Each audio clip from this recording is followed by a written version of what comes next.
Hey, Dustin, Just go. That restaurant you like with all that shit on the wall? Which one are you talking about? I got a few of them. We're good? Yeah. Alrighty. So, hello. Welcome. I am EvilMog. This is Renderman. And this is How to Conduct Shenanigans Safely, a Con Stupidity Primer, as well as the release of a brand new tool, the Pre-Shenanigan Hazard Assessment Tool, or PSHAT. So, introductions. I'm EvilMog. My name is Redacted.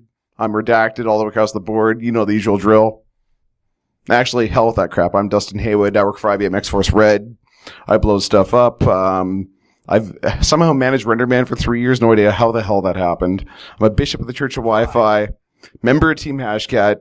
That cluster in the drowned paper, I might have built it. And I'm the self-proclaimed shenanigan lead for Derbycon. All right, I'm Renderman. If you don't know who I am, just Google me. I'm the Pope, so I can excommunicate his ass if he pisses me off. Hack banks for a living. Hacked internet-connected sex toys for fun. Yeah, I've been going to like so many cons. I've lost track. Like I measure badges by the pound now. So cool. So why are we here? Well, we like shenanigans. I'm not going to define them. You know what they are. We do stupid stuff. That's just kind of the way things go. We have fun. We cause mischief. we keep you entertained whether you want to be or not. We do fun for fun's sake. And stupidity and silliness caused by too many brain cells and not enough booze. With that being said, why are we here? Derbycon's changed a lot over the last 7 years. We've grown a lot as a conference. You know, stuff that used to be organic and tiny now needs rules and stuff, so I kind of had to write some policies and processes. And we run really good shenanigans. You know, pranks, jokes, silliness, intelligent stupidity have faded into history, sadly, so we want to bring the stupid back. Anybody heard stories about the DEF CON back at the AP? You know, DEF CON at the AP, all the stupidity that went on there. Well, you can't get away with that sort of stuff at a casino nowadays. You know, too many cameras, too many laws, and guys with no neck and the middle name willing to dig a hole in the desert for you. But we want to bring some of this back because shenanigans are fun, right? I mean, we're a bunch of really intelligent people spending all our time, using our brains, doing amazing things. Sometimes it's just fun to use those brains to like do amazing things for the sake of being stupid. You know, we've all been there. Let's bring silly back. Come on. Exactly. Make America silly again. And we also like not getting kicked out of conferences and venues. You know, these things kind of suck and put a damper in your career. And security staff are like really good shenanigans as well. But they will beat you for bad shenanigans, like really, really hard. So, we will now do the 9 commandments of, because we don't believe in stealing from the Catholics, so we can't have 10, so we're going with 9 commandments of shenanigans. So, commandment number 1 is don't hurt anybody by your shenanigan. Yeah, you can do stupid stuff, just, you don't want to get kicked out, banned, don't be a dick, don't cause damage. Put yourself on the receiving end. If somebody came up to you and did your shenanigan, would you think it was funny? Or would you be really pissed off at somebody? And the other thing, too, is that, there are reporters running around. Sometimes, shenanigans, stupid stuff that we do ends up, being seen by the public. Think about how that's going to look. Sometimes, yeah, it could be funny, showing the lighter side of hackers. Other times, yeah, it might not react well. So, pick your targets kind of situation. And basically anything that is, harmful or hurtful or to anybody, that's generally a crime. So that's a whole other talk. There's lawyers around that can cover that. Yeah, try not to get arrested at Derbycon. We don't have bail insurance for you. I do. Yes, I know you do. I don't have that bail insurance anymore. Anyways, on for commandment. Number 2, do the math. Now, where do the math comes from is we like to parachute stuffed animals from the 18th floor of the Hyatt. We spent 2 days, and we called out Chris Timmons over here for his assistance to do the math for dropping a stuffed monkey and a Moogle from the 18th floor. And we figured out, if the parachute fails, would it hurt anybody, maim anybody, cause any other kind of damage? So, if you're doing stuff like this, let's just be stupid or smart about being stupid. And show your work. Yeah, run your ballistic force calculations and compensate for failure and stick in an extra margin of error. Because the real world happens, engineering problems are hard. Air conditioning kicks in, blows your stuff off track, Also make sure you have somebody sober supervising your math and or your project, because what makes sense while you're, half drunk may not make sense in the morning, so have a sober sitter. Exactly, no jail cells. Also ensure there's an escape and abort plan. If things go horribly wrong, make sure you can run away and hide so nobody can arrest you. Or you can fix property damage and stuff like that. Either or, you do you. Also, if you're breaking rules, make sure security staff are engaged because they can bail you out. Yeah, that's specifically like the goons for the conference because their job is fun enforcement. If you're doing something to prevent somebody else's fun, yeah, they're going to enforce. The correct term is no longer goons here at Derbycon. It's actually security staff. They hate being called goons here. Goons are goons at DEF CON. I've been corrected. Okay. So, clean up. All right. So, a lot of stuff that we do, is like throwing things out into the lobby and, doing all sorts of crazy things. If you're doing that, have a plan to clean up. Again, fits in that whole don't be a dick thing. Have brooms nearby or cleaning supplies. Have people around ready to, run in and take care of this. You've had your fun, great. Well, you're not done yet. You gotta clean it up. Call 10 instead of 2. Okay. So aim for about 10-minute cleanup. So if it's going to take you a lot longer than that, okay, maybe that's not the best plan. Avoid things like, the herpes of the craft world, glitter, stuff that gets everywhere, confetti, things like that, because that's just nasty to deal with. May require extra, bodies, cleaning supplies. I mean, we bought Stranger Things from the CVS down the street. I mean, what's another mop or two or something? And, should you propose this to the goons to say, hey, we're doing this, have a documented plan that, hey, yes, we actually have considered cleaning up and, don't want to make the janitorial staff's life any worse. I mean, consider the crap that we already put through them anyways, let's just not make it worse. Alrighty, so, my favorite part. Designated adults. Again, I covered this a little bit earlier, but you do not need to be drunk to enjoy a shenanigan. So the best shenanigans were done with a back of under 0.08. Ideas consumed... Yeah, I know. Yeah. Anyways, ideas conceived when you're drunk seem like a good idea at the time, but kind of suck the next morning. So make sure you have a blanket statement, actually. Yeah, I've seen your blanket statements. So if a good idea is so good when you're sober, have a sober adult check it out. Proceed with caution. It's a yield sign, not a go. Sober people may not enjoy your shenanigans, so keep that in mind and plan for it. Beer goggles are a thing. And if things involve heights, make sure all operators' back is below 0.04. Don't parachute stuff while you're a little tipsy, because you might drop the parachute, not have it deploy correctly, and hit somebody in the head. 2 keyboard or 2 beer rule. 2 beer rule. If you cannot operate a firewall, Unix, or a car, you cannot parachute something.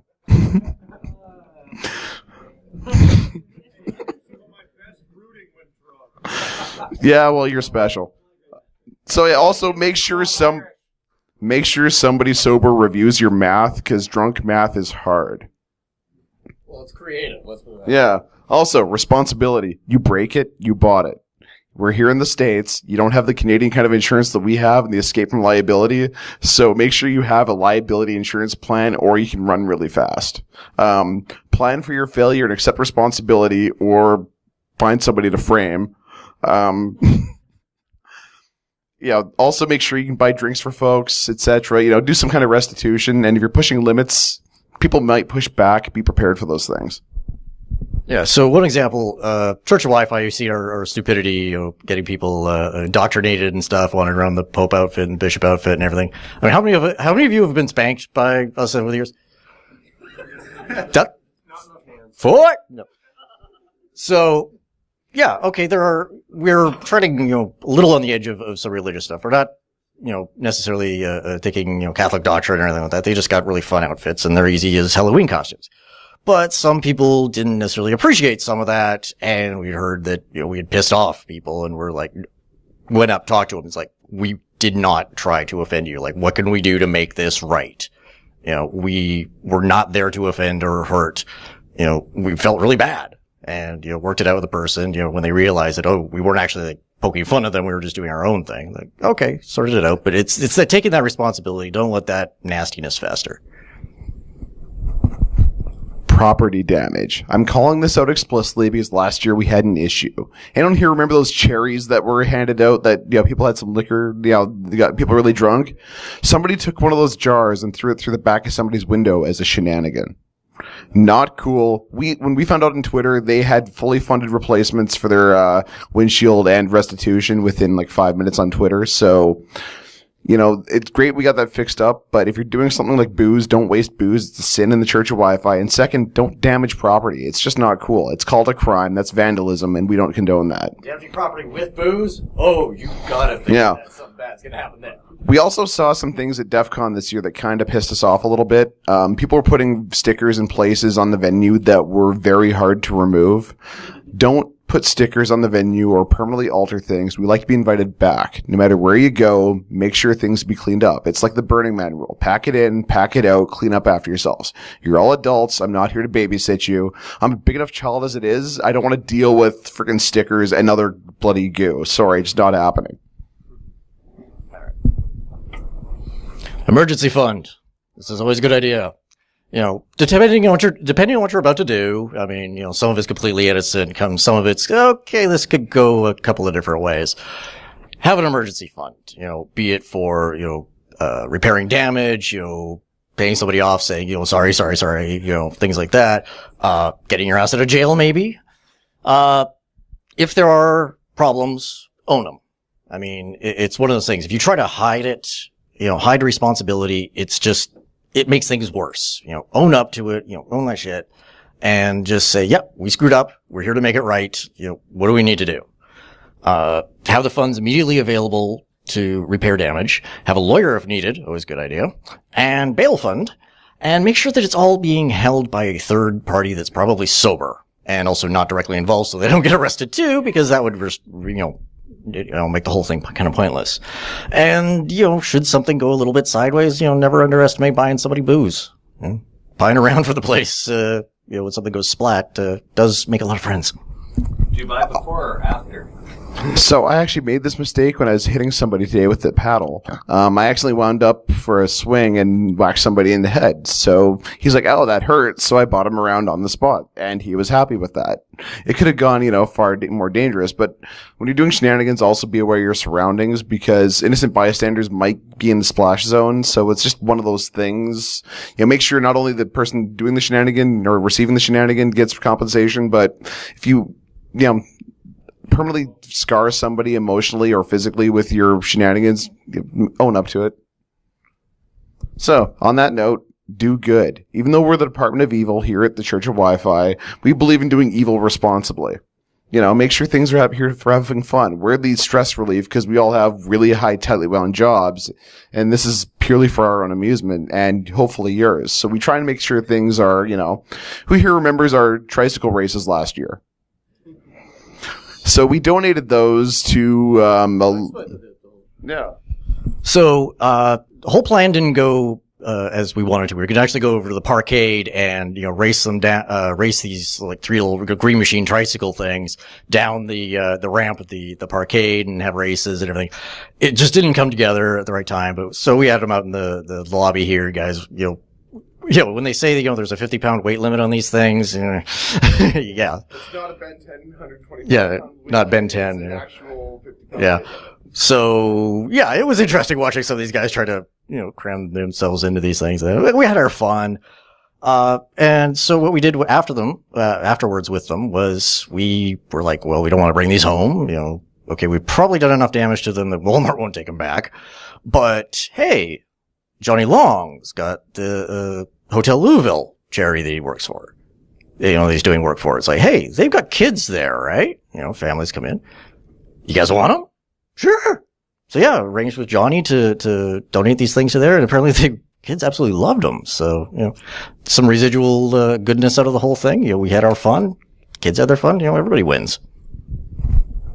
So the other thing to bear in mind is when you're doing shenanigan, give people a chance to opt out. Like with our Church of Wi-Fi initiation, I will ask you, may I smack you in the ass with this paddle and can I give you booze? You have the option to say no, and I'm totally kosher with that. Same thing with the icing that goes on. You can opt out of these things. No shenanigans should ever be mandatory. We made this mistake one year when we were doing our first initiations back at Derbycon 3. We were at the top of the escalators right before you went into the party. We were smacking everyone as they were going in. People thought it was mandatory to get into the party. We had a lineup, 300 people around the block to get initiated. I'm still getting like tithes sent in from this, but people thought it was mandatory. So I just want to say I'm sorry for that. But yeah, make sure people can opt out. I'm the reason for rule number 7. So, commandment number 8, know thy venue. Who here's a first timer to Derbycon? Who here's gone to DEF CON before? So, newsflash, Derbycon is not DEF CON. What flies at DEF CON may not fly at Derbycon. We're a little more kid-friendly. And figuratively. Yeah, literally and figuratively. We can do stuff around here that you couldn't at DEF CON, but likewise, there's kids around here during the day. So we try and keep things friendly during the day, but adult-themed at night. So just know your venue. If you go to, say, SkyDogCon or anywhere else, make sure you're prepared for that. If you're doing adult-themed shenanigans, make sure the kids are in bed. Like, if you put a giant dick in the elevator, make sure the kids can't see it, because adult questions are kind of hard. Also, again, don't permanently alter the venue, and honor airspace restrictions in this hotel unless you have permission, because they will eject you. They don't like drones. They don't like drones. They don't like parachutes unless you pre-clear them, which we've usually get permission for now, usually. So, petty trespass. Know your venue. If you have elevator keys to sneak into various places, know what will get you arrested and what will not. Talk to the conference security staff. They will brief you as to shenanigans. They'll tell you what's good, what's not, what needs permission, what areas you should stay away from that will get you ejected, things like speaker green rooms. Don't trespass if your blood alcohol content's over 0.08. Again, the reason for this is certain areas might be safety sensitive. Like if you're in catwalks and you fall down to your death 18 floors, I don't want to see that. Don't damage property. Don't access hazard devices. Don't bypass safety devices. I know a lot of us have lockpicks. Please don't lockpick, lockout, tagout devices. Go into elevator shafts with drop keys. Play with the escalators. You might lose a finger or two. Don't go into falls areas. And confined spaces will kill you, so don't enter without SCBA equipment and have your bail money just in case. All right, parachute operations. So, as we said, we tend to, first year I was here, Derbycon 3, looked at the atrium like everybody else does. It's like, oh, something's got to happen here. Like, this just screams for something to happen. So the next year, Mog and I actually managed to expense, because of this guy, 6 dozen little army paratrooper guys. The little dime store ones. And proceeded to drop all of them at the same time off the 18th floor. But we had actually done the math and figured out, things like, will they be able to drift over into those nice open, elevator shafts? Because you can imagine what dropping something like that into an elevator shaft, who knows what kind of works it'll gum up. So having that kind of math, descent rate with the parachute, descent rate of your, payload without the parachute, angle of descent. So if I go, it's not going to hurt him, like that. So, okay, if this guy hits terminal velocity, and it is possible to actually calculate the terminal velocity of a spherical monkey in a vacuum. But again, show your math. Have multiple spotters, videographers. You can never have enough video of this stuff unless it's used against you in a court of law. Get venue permission, because the Hyatt basically was like, we don't want people to start throwing things off, because how stuff can escalate. Security's exact words were, if anything goes over the edge without our permission, we are ejecting you personally. So I was on the hook last year for any ejections into the airspace. They know it's me. So if you throw something in that airspace, they'll assume it's me. So please don't put it into the center atrium, or else I will hunt you down. Oh, also, most important thing, use rocketry-rated ripstop nylon only. Do not use cheap plastic parachutes. Don't use crappy-ass cloth. That's tolerable because U.S. Army issued and certified. We typically use ripstop nylon rocketry-rated parachutes from Apogee Rockets. For anybody looking for the map, JPL put out an online calculator for that recently. Yeah, JPL put out a calculator for parachute. Yeah. I don't know. All right. Oh, and just so you know, the hotel has actually been very cool with all our drops, to the point where the front desk staff are saying, give us a 5-minute warning because we want to come out and watch too. Like, they've dreamed about doing this stuff, so. Yeah, they love us. So, here's the most important important thing. So goons are not called goons anymore, they're called security staff. Security staff will assist you. They will escort you into restricted areas. So if you want to take a clown and surprise Dave Kennedy on stage with it, if you clear with Zero and Paul, they will walk you through the back secret entrances and they'll arrange your stuff. So work with them. They love these kind of things. They will also hide you from Aaron and Dave because we don't want to piss off either of those two. Especially if there's a clown involved. Yeah, if there's a clown involved, hide from Aaron and Dave. They will hide you. They'll also give you ideas during the pre-shenanigan consulting phase, which brings me on to the next topic after this. We have a pre-shenanigan hazard assessment tool we're going to do a demo of here. They'll give you access to restricted spaces, act as your spotter, get venue permission. The shenanigan just has to be cool and funny enough. And security staff really love shenanigans. So in that note, I'm going to move on to the pre-shenanigan hazard assessment tool, unless Renderman has any closing remarks before demo. No. Basically, be safe, be stupid, but intelligent stupid. Right? I mean, what do we got up here? We got, big ass, punching balloons from, dollar store, gliders and stuff like that. That's all, gonna happen, over the next couple of days. The stuff doesn't have to be hugely complex or anything like that, but when was the last time you saw, 6 dozen little army paratroopers, dropped 18 stories? Not many people have. Cool. So on that note, I made a new tool I call the Pre-Shenanigan Hazard Assessment Tool, or PSHAT. And yes, it's online. Yes, it's on GitHub. But so we're going to go over to psha.mog.ninja. Yes, that's a real domain. And what you do is you fill out the name of your shenanigan. No, one sec.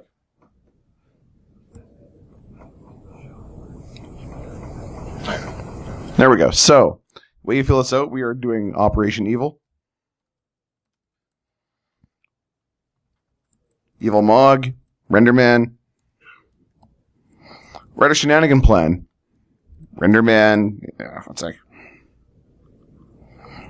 Render is dropping a monkey from a parachute. Requirements. Parachutes. Monkey. Bail money. Monkey. So, potential injury types. Blunt force trauma. We also have things like stabbing, slicing, heat, cold, burns, poison. I mean, you never know what these kind of shenanigans. Think of all that OSHA. Exactly. Yeah, this is now actually mandatory for all shenanigans here at Derbycon. It is the new standard. So for this, we have kinetic energy hazards. So we'll check that off. No chemical hazards except for alcohol, probably drugs, maybe if you're high on cold medication. Church or Wi-Fi in this case is a hazard. You might be dealing with locals, probably some clowns, hotel security, fatigue, stress, alcohol again, maybe some mild bar violence, and a couple of minors. Blood and bodily fluids is a possibility. We have viruses, fungi, mold, all the usual stuff. Gravity is a potential hazard in this case. Arrest. Huh? And the law. And the law. That's next, actually. Security, lifting and handling loads. Possibly polygraph machines and handcuffs. Slipping and tripping hazards. Noise, lighting, temperature. Renderman's involved, so we have vibration hazards with his dildos. So enforcement hazards. We'll call out who will potentially arrest you if you guys screw up. So we have bar bouncers, depending on that's hotel security, conference security, private security, possibly Leos. We don't have state or federal or TSA out here as an issue, but that could be going home. We get permission from conference security and the hotel, and occasionally local Leos. We need escorts, spotters, parachutes, safety plan, bail money, an escape plan in case you need to run really fast. Possibly elevator keys, lockpicks, fall protection, and wardrobe and safety gear. So, You gotta look good while you're doing shenanigans. we ran math. Stuff looks good. No damage to people or property. And Paul says, I'm cool. So you hit submit. Oh. Wait. I hate when that happens. Goddamn Wi-Fi. In church. No, alright, one sec. Get refreshed. No, I'm turning my Wi-Fi back on. I've angered the demo god. Who's doing the active defense in this zone? It's, Actually, my jammer's actually in my backpack. One sec. So, what it ends up doing is spitting out properly formatted JSON that you can then submit to Paul for approval. So it's, he can take it in, he can Got it. Alright, so in theory, if this ever connects, it will output a properly formatted JSON that you then send off to Paul in its entirety. He can process it however he wants. This is a standardized method of shenanigan information exchange. And it is kind of cool that you did it all in the URL. Exactly. Yeah, I'm completely lazy. It's all in the URL. All this thing on the Flask does is calls Python JSONify and outputs it straight to your things. There's no security risk. I'm not sending the mail for you because I don't trust none of y'all. Well, let's try to see if I can actually have interwebs. Because I don't want to... Son of a... One sec, so Belkin's not going to work. Hyatt Wi-Fi. Let's try this again. That's obviously legitimate. It's... Yeah, you're legitimate. Starbucks guest? It spits out JSON, son. Yeah. It outputs JSON. Screw you all with your demos. Thank you.